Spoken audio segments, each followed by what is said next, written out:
El miedo en Colombia. Kierkegaard, Heidegger y Sartre nos enseñan la diferencia entre angustia y miedo. La angustia es una pregunta por el ser. Para los tres es el precio que hay que pagar por la libertad de decidir nuestro ser y desear persistir en él, que es lo que Spinoza denominó conatus.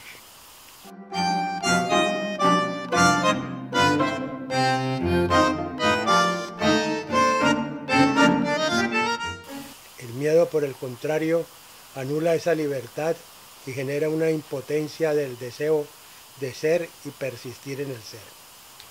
Lo genera una grave amenaza exterior al ser o el surgimiento de una grave duda desde el interior mismo del ser.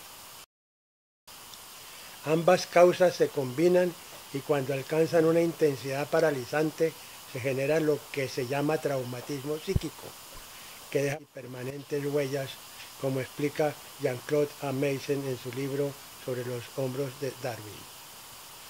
La huella de un traumatismo puede estar profundamente hundida en nosotros y tomar la apariencia del olvido, pero sucede también al contrario, que un traumatismo no cesa de volver a atormentarnos día tras día, noche tras noche, y nuestra memoria hace resurgir brutalmente en la conciencia esos destellos hirientes y violentos, no como un recuerdo, sino como la forma misma del traumatismo en el momento en que se produjo.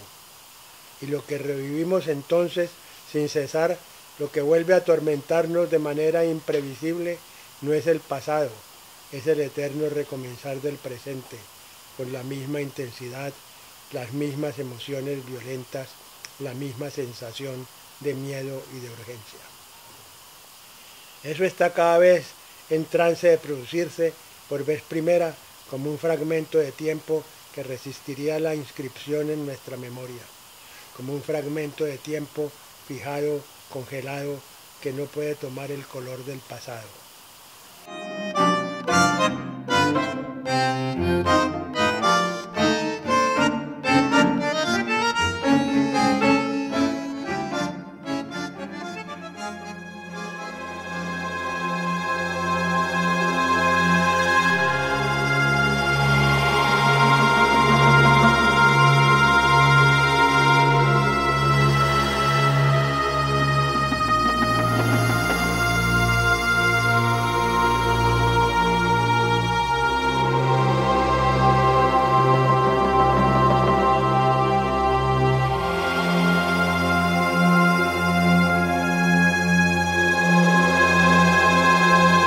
No se puede describir mejor lo que se ha generalizado en centenares de miles de colombianos a raíz de lo que viene sucediendo en este país por lo menos durante 7 décadas, cuando comenzó a desarrollarse una política de exterminio contra el campesinado disfrazada de motivos políticos.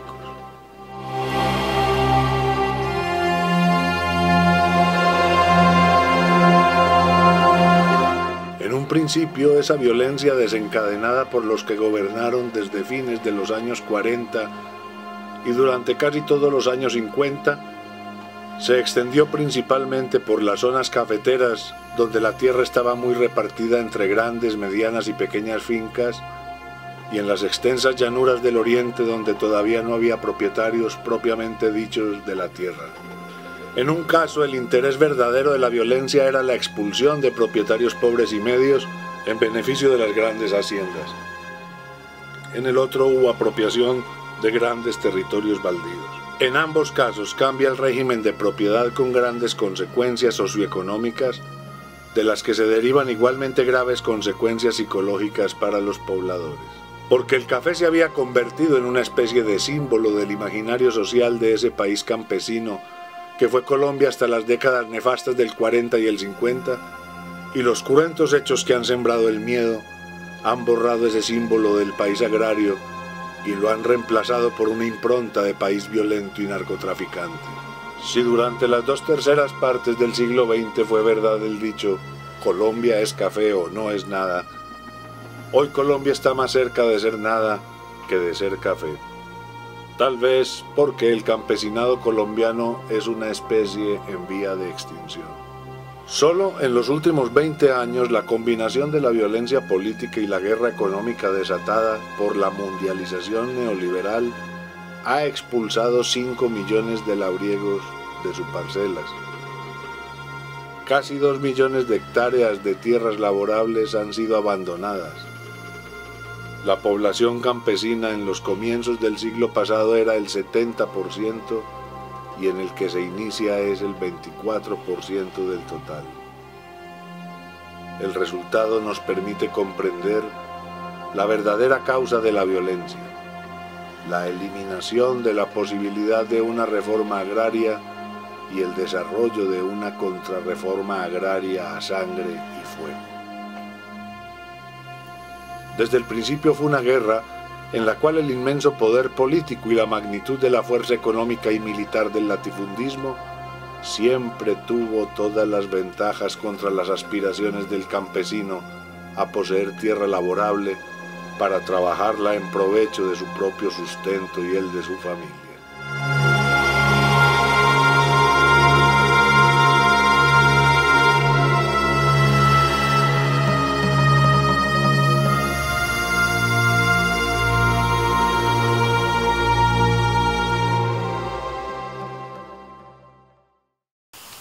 El tenebroso periodo entre 1946 y 1956, conocido en la historia de Colombia por el nombre genérico de la violencia, terminó con un pacto entre los políticos liberales y conservadores para repartirse pacíficamente el poder y sus privilegios.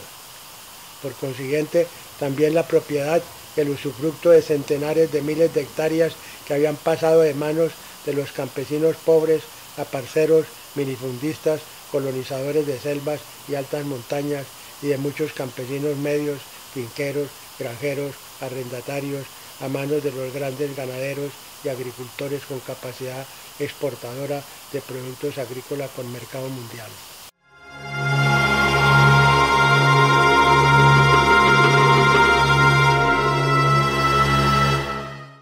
El psicoanálisis, al ocuparse de lo político, toca con la vida en general, pero lo hace desde el ámbito de la subjetividad, primordialmente desde una subjetividad dominada por la imago del semejante.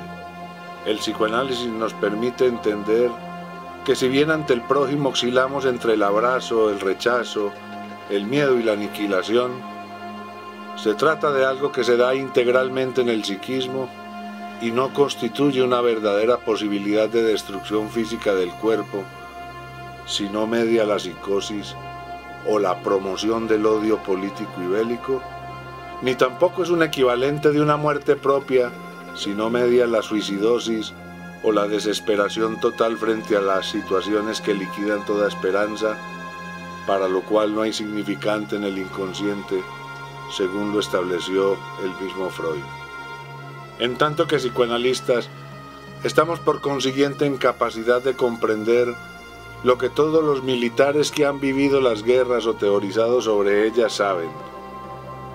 El hombre no está dotado psicológicamente del poder de matar a su semejante cara a cara y siendo testigo de su dolor y agonía.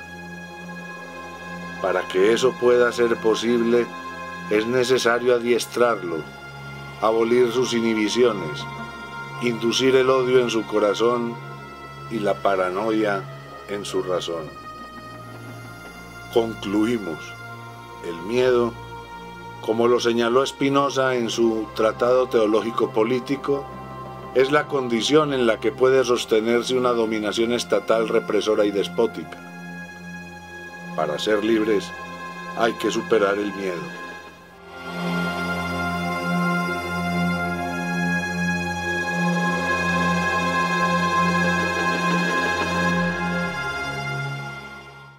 Quiero terminar con versos escritos por Matilde Espinosa, mujer que con muchos años intensamente vividos fue largo tiempo sobreviviente a la muerte atroz por motivos políticos de sus 2 hijos. De la guerra escribe Matilde: sobre el mundo la guerra, sobre la palabra la guerra, sobre la mujer que mira al hijo la guerra, letanía innumerable como el diluvio que vendrá. Y del sueño, que puede vencer el miedo, escribe: soñando empujamos algo que se parece al tiempo. Se deshace la cortina que esconde la mañana en la verdad que soñamos o en la mentira de la madrugada.